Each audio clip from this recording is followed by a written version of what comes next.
Very good morning.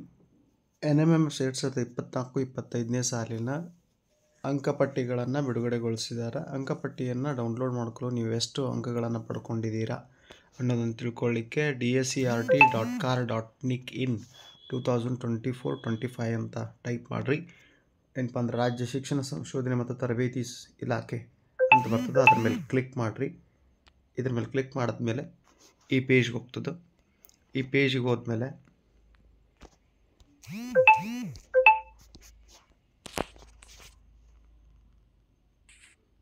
Okay, ಕೆಳಗಡೆ NMMS ಅಂತ ಒಂದು ಸ್ಕ್ರಾಲ್ ಮಾಡಿದ ತಕ್ಷಣ ನೋಡ್ರಿ, ಇಲ್ಲಿ ಇಲ್ಲಪ್ಪ ಅಂದ್ರೆ ಇಲ್ಲಿ NMMS ಆಪ್ಷನ್ ಅಂತ ಬರ್ತದೆ, ಇದ್ರ ಮೇಲೆ ಕ್ಲಿಕ್ ಮಾಡಿರಿ. ಓಕೆ, ಆಮೇಲೆ ಅಂಕಪಟ್ಟಿ NMMS ಅಂಕಪಟ್ಟಿ ಮತ್ತು ಫಲಿತಾಂಶ ಅಂತ ಮತ್ತೊಂದು ಮೆನು ಬರ್ತದೆ, ಇದ್ರ ಮೇಲೆ ಕ್ಲಿಕ್ ಮಾಡಿರಿ. ಓಕೆ, ಜಿಲ್ಲಾವಾರು ಫಾರ್ ಎಕ್ಸಾಂಪಲ್ ನಾನು ಕೆಲವು ಜಿಲ್ಲೆಗಳದ್ದು ಈಗ ಡೌನ್ಲೋಡ್ ಮಾಡಿದ್ದೀನಿ. ಫಾರ್ ಎಕ್ಸಾಂಪಲ್ ಏನಪ್ಪ ಅಂದ್ರೆ ಬೆಳಗಾವಿ ಡೌನ್ಲೋಡ್ ಮಾಡ್ತೀನಿ. ಇದು ಬೆಳಗಾವಿದು ಅಂತ ತಿಳ್ಕೊಳ್ಳೋಣ. ಇದ್ರ ಮೇಲೆ ಕ್ಲಿಕ್ ಮಾಡ್ತೀನಿ.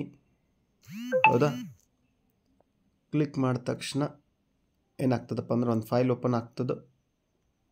ಅದನ್ನು ನೀವು PDF ರೂಪದಲ್ಲಿರ್ತದೆ ತೆಗೆದುಬಿಟ್ಟು ಈ ರೀತಿ ಫೈಲ್ ಬರ್ತದೆ. ಈ ಫೈಲಲ್ಲಿ ನೀವು ಏನಪ್ಪ ಅಂದ್ರೆ ಫೈಂಡ್ ಅಂತ ಒಂದು ಆಪ್ಷನ್ ಬರ್ತದೆ. ನಿಮ್ಮ ಏನಪ್ಪ ಅಂದ್ರೆ ರಿಜಿಸ್ಟರ್ ನಂಬರ್ ಹಾಕಿ ಅಥವಾ ನಿಮ್ಮ ಹೆಸರು ಸ್ಪೆಲ್ಲಿಂಗ್ ಕರೆಕ್ಟ್ ಇರುವಂಥ ಹೆಸರು ಹಾಕಿ.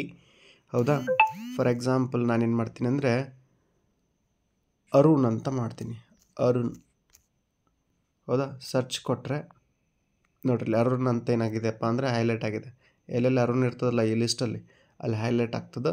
ನೀವು ನಿಮ್ಗೆ ಎಷ್ಟು ಮಾರ್ಕ್ಸ್ ಬಿದ್ದಿದ್ದಾವೆ ಅನ್ನೋದನ್ನು ನೀವು ಚೆಕ್ ಮಾಡ್ಕೊಳ್ಬೋದು.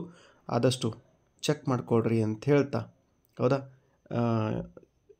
ನಿಮ್ಮ ಅಂಕಗಳನ್ನು ನನಗೆ ಕಳಿಸ್ಕೊಡುವಂಥ ಕೆಲಸ ಮಾಡಿರಿ. ಹೌದಾ, ಯಾರ್ಯಾರು ಸೆಲೆಕ್ಷನ್ ಆಗಿದ್ದೀರಾ, ಚೆನ್ನಾಗಿ ಮಾರ್ಕ್ಸ್ ತೊಗೊಂಡಿದ್ದೀರಾ ಅಂಥವರು. ಹೌದಾ, ಥ್ಯಾಂಕ್ ಯು. ಆಮೇಲೆ ಗ್ರೂಪ್ಗಳಲ್ಲಿ ನಾನೊಂದಷ್ಟು ಲಿಸ್ಟ್ಗಳನ್ನು ಹಾಕಿದ್ದೀನಿ, ನೋಡ್ಕೊಳ್ಳುವಂಥ ಪ್ರಯತ್ನ ಮಾಡಿರಿ ಅಂತ ಹೇಳ್ತಾ, ಆದಷ್ಟು ನಿಮ್ಮ ಫ್ರೆಂಡ್ಸ್ಗೂ ಈ ವಿಡಿಯೋ ಶೇರ್ ಮಾಡಿರಿ ಅಂತ ಹೇಳ್ತಾ ಥ್ಯಾಂಕ್ ಯು ಸೊ ಮಚ್.